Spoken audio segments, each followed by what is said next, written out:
Bonjour à tous, bienvenue dans Parlons d'Europe, donc l'émission de la Maison de l'Europe de Tours, qui est un centre d'information Europe Direct. Donc aujourd'hui, comme la semaine dernière, je retrouve Pierre-Yves Monjal. Bonjour Pierre-Yves. Bonjour Christine. Alors je rappelle que vous êtes professeur de droit de l'Union européenne à l'Université de Tours. Et nous allons évidemment, l'actualité telle que nous passons beaucoup de temps, comme tout le monde, à parler du Covid. Et peut-être aujourd'hui, nous allons parler de ce que fait l'euro et de ce plan de soutien de 500 milliards qui a été annoncé de l'UE pour relancer l'économie. Alors évidemment, 500 milliards, je reprends ce que j'avais dit la semaine dernière, ce sont des chiffres. Moi, 500 milliards, ça me dépasse. J'ai du mal à imaginer. Je pense que ça dépasse tout le monde d'ailleurs. Et alors justement, ces 500 milliards, ils ne vont pas arriver comme ça, ils arrivent dans un cadre très précis. Est-ce que vous pouvez nous situer le cadre dans Oui, lequel va se faire cette affaire? bien sûr. Alors effectivement, on a entendu pas mal de choses ces derniers 15 jours relatifs au plan d'aide alors, ce qu'on appelle de l'Union européenne. Le terme est un petit peu ambigu. Enfin, ce que se donnent les États à l'échelle de l'Union européenne pour essayer de relancer l'économie et de soutenir surtout l'économie pendant cette période de gel absolument incroyable de toutes les activités économiques que l'on sait. Alors, les États, les ministres des Finances des États, notamment de la zone euro, mais également plus largement de toute l'Union européenne, se sont mis d'accord. C'était au mois de mars, non, début avril. Début Se sont, avril, hein, oui, début début avril, avril, je crois, oui.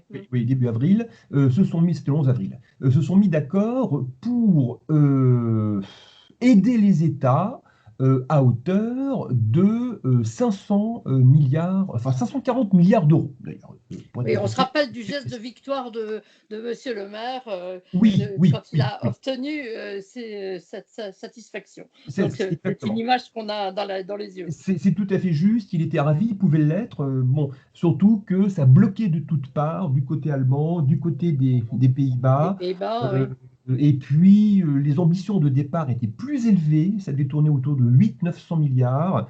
Et puis, on est redescendu sur des chiffres qui étaient nettement plus bas au départ. Et on va voir qu'en réalité, les sommes ne sont pas aussi astronomiques que cela, mais on est arrivé sur une espèce d'enveloppe symbolique de 540 milliards, comme on l'a dit.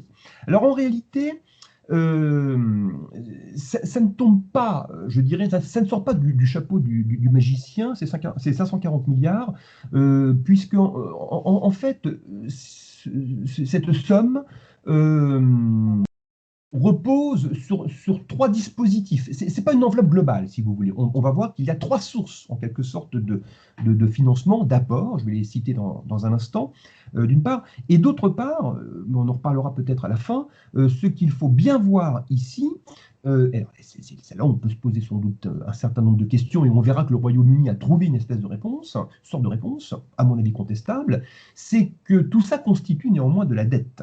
C'est-à-dire qu'à un moment donné, il ne faut pas se leurrer, Il il va faudra falloir payer. rembourser, il va falloir payer. Alors, Mm. qui paye quand on dit que les États payent?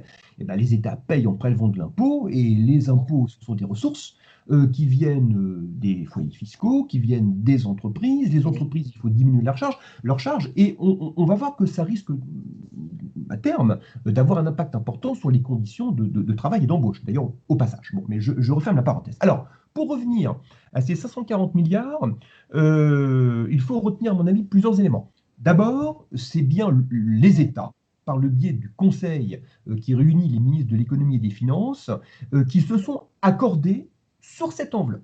Le volume de l'enveloppe, d'abord, et je dirais les financeurs, les sources, premier élément.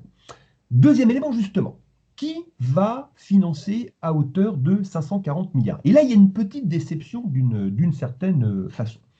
D'abord, ce qu'il faut voir, c'est que l'Union européenne, sur son propre budget, avec l'aide de la Commission européenne d'ailleurs, pour le dire un petit peu rapidement, mais va garantir à hauteur de 100 milliards d'euros toutes les mesures qui vont être prises dans les États membres de l'UE relatives justement au traitement du chômage partiel, au financement du chômage partiel. Bon. Donc, si vous voulez, ce que les États ont mis dans le budget, ils vont le réutiliser pour, comment dirais-je, les chômeurs. Deuxième étage de la fusée, deuxième dispositif, alors qui est peut-être un peu moins connu, c'est la Banque européenne d'investissement, qui est une création d'ailleurs originaire des communautés, qui a son siège à Luxembourg, qui est une banque, ni plus ni moins, et qui a ses propres capitaux, et qui va proposer 200 milliards d'euros. Mais attention, ce n'est pas un don, ce Oui, sont c'est un des prêt. prêts. Voilà, ce sont des prêts. Alors, la BEI finance ou cofinance généralement des prêts aux entreprises pour des projets d'intérêt commun. Bon, là, il y a une crise particulière. Donc, sur les entreprises qui vont bénéficier de ces prêts, alors les États vont pouvoir garantir, les États vont éventuellement, s'il y a un défaut de paiement des entreprises, venir derrière, mais il va falloir payer malgré tout et rembourser la dette. Enfin, il y a 240 milliards d'euros, donc au total on a bien nos 540 milliards, qui proviennent de ce qu'on appelle le mécanisme européen de stabilité. De stabilité. Alors oui, est-ce que vous pouvez nous expliquer ce que c'est que le mécanisme européen Oui, de stabilité? Comment oui. on peut le définir? Parce que c'est un élément de gestion de crise, je crois. Alors, c'est un élément de gestion de crise, c'est très bien défini. Et c'est même beaucoup plus simple que ça. Alors, mécanisme européen de stabilité Oui, financière ou mécanisme européen de stabilité, c'est MES, mécanisme européen de stabilité, c'est pas très parlant. Il faut bien dire que oui, là, on n'a pas fait preuve d'une grande imagination. Alors, certains économistes disent que c'est le Fonds monétaire international à l'échelle européenne. C'est le FMI européen, ou le FME, enfin, le Fonds monétaire européen. En fait, c'est une banque. C'est ni plus ni moins qu'une institution financière. Voilà, d'accord. qui a été créé par un traité conclu par les États de la zone euro. Et ce mécanisme européen de stabilité, c'est un traité qui est rentré en application en octobre de 2012, qui contient 48 articles, et qui prévoit au fond les statuts de cette institution financière, qui a vocation à récupérer de l'argent. Les États vont abonder, vont garantir en réalité des emprunts que cette institution financière peut faire sur les marchés internationaux. Et actuellement, alors, si vous voulez, en réserve, le mécanisme européen de stabilité a 700 milliards d'euros. Il n'en donne que 240. Donc vous voyez, en termes d'ambition, on n'a quand même pas tout dépensé. On n'a pas tout dépensé. On n'a pas tout dépensé C'est peut-être pour pas le plus dire. mal parce que comme on n'a aucune Ça idée va. Bien de sûr que ce la n'est pas durée de mal. cette crise. Alors là-dessus, on est tout à fait d'accord. Et je pense que c'est l'explication qui me paraît la plus rationnelle, qui explique au fond le faible emploi des fonds en question. Alors attention, là aussi, cette institution financière, alors, qui est un mécanisme de sauvegarde qui se met en place en 2012 et qui se substitue, alors peut-être on s'en souvient, au mécanisme européen de stabilité financière qui avait été mis, alors le MESF qui avait été mis en place au moment de la crise grecque. Là aussi, on avait mis en place des ressources financières pour aider alors, la Grèce, l'Irlande notamment, qui étaient en difficulté de paiement pour rembourser ces emprunts internationaux.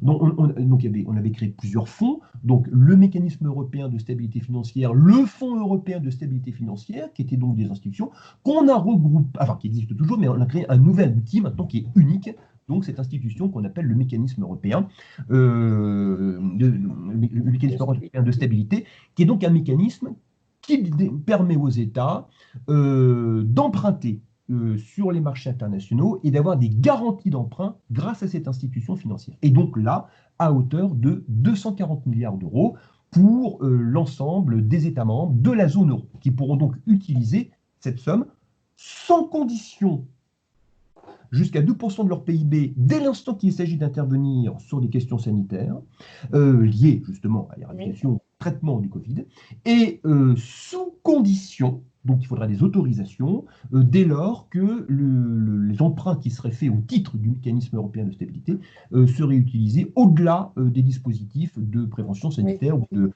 traitement sanitaire. Il y a quelques garde-fous quand Il y a les même. garde. Oui, il y a les garde-fous, c'est pas un chèque en blanc. Non, c'est pas un chèque en blanc, c'est ça. Voilà. D'accord. Donc, c'est pas plus mal d'ailleurs, probablement, si on veut que les choses restent un peu dans l'ordre après, parce Bien il va entendu. falloir retomber sur terre après quand même. Mais oui, parce que tout ça, encore une fois, c'est de l'emprunt, tout ça, c'est de la dette, et il faudra nécessairement rembourser. Donc ça crée quand même quelques mécanismes pour éviter sans doute des taux d'endettement qui seraient absolument excessifs et que les États européens pourraient ne pas gérer. Et surtout qu'il risque d'y avoir, c'est un mécanisme aussi de filtrage en quelque sorte des dossiers qui vont être présentés. il pourrait risquer d'y avoir des différences incroyables. On pourrait imaginer que tel État investisse de manière déconsidérée dans un domaine et qu'un autre État n'investisse pas ou ne dépense pas suffisamment dans un tel autre domaine. Et pour éviter ces disparités, ces différences d'égalité dans la manière de traiter la crise, on a mis en place les fameuses conditionnalités pour pouvoir peut-être aiguiller l'ensemble des dépenses des États dans le domaine qui nous intéresse. Alors, on y voit un petit peu plus clair, mais j'ai encore une question, Oui, vas-y. parce qu'il y a un mot qu'on entend et qui n'est peut-être pas très, très clair pour tout le monde, c'est le problème des Corona Bonds. On entend Oui. ce terme, on voit que l'Allemagne refuse, c'est-à-dire une mutualisation des dettes. Hein. Si je prends Oui. une définition simple, c'est ça. Donc, l'Allemagne refuse la mutualisation des dettes de l'Union européenne. Oui. Est-ce que vous croyez, comment on peut voir Alors, ça? Comment on peut analyser ce problème des je Corona réponds à Bonds? votre question tout de suite. Ce qu'on appelle les Corona Bonds, c'était la possibilité pour l'Union européenne, au fond, pour ces 28 États, et en particulier pour les 19 États de la zone euro, mais pour les 28 États, les 27, décidément, je ne m'y fais pas. Les 27 Et oui, États, il faut qu'on oui, change, oui, il faut les qu'on Britanniques sont change. partis. Enfin, pas complètement, mais presque. Bon, les 27 États, d'emprunter sur les marchés financiers des sommes très, très, très, très importantes pour réinjecter dans l'Union européenne pendant cette période compliquée. Alors, soit actuellement, soit un peu plus tard, pour permettre un programme de relance de De l'économie relance, oui. pour réinjecter. Donc, on emprunte à 28, à 27. Mais quand on emprunte, il faut rembourser. Et là, ça pose une difficulté parce qu'on sait que certains, enfin probablement, certains États, pour des raisons économiques, structurelles, de gestion, de pratique, vont sans doute emprunter beaucoup plus ou dépenser peut-être beaucoup plus que d'autres États. Et là, on a une rupture entre le nord et le sud de l'Europe. De l'Europe, oui. La France, l'Espagne, la Grèce, l'Italie sont des États plutôt dispendieux qui n'ont pas fait preuve d'une grande maîtrise de leurs dépenses et de leur endettement. Et alors que les États du Nord, on pense aux pays lettons, baltes, Aux Pays-Bas, on oui. pense voilà, à l'Allemagne, à l'Autriche, à la Pologne. On oublie Oui. souvent la Pologne, mais la Pologne, bon, en dépit de tout, a plutôt une maîtrise assez convenable de ses dépenses et de sa dette, et l'Allemagne, bien entendu. Et donc les Allemands disent, bah, écoutez, d'accord, on va emprunter sans doute, mais on va peut-être pas rembourser, nous pour les autres. Donc c'est ça, la question du remboursement de la dette qui aurait été collectivisée ou communautarisée, dont ne veut pas entendre parler ni l'Allemagne d'ailleurs, ni les Pays-Bas. Oui. Donc ça, cette affaire des Corona Bonds qui devait monter à peu près à 1000 milliards d'euros, pour l'instant est en suspension, même si la Commission européenne, et d'ailleurs Thierry Breton s'en est félicité, va proposer aux États de mettre en place, non pas à proprement parler, je dirais, alors, la distinction elle est quand même relativement mince, mais bon, un système d'emprunt à l'échelle de l'Union européenne, mais plutôt un système de garantie d'emprunt, ce qui n'est pas tout à fait la même chose.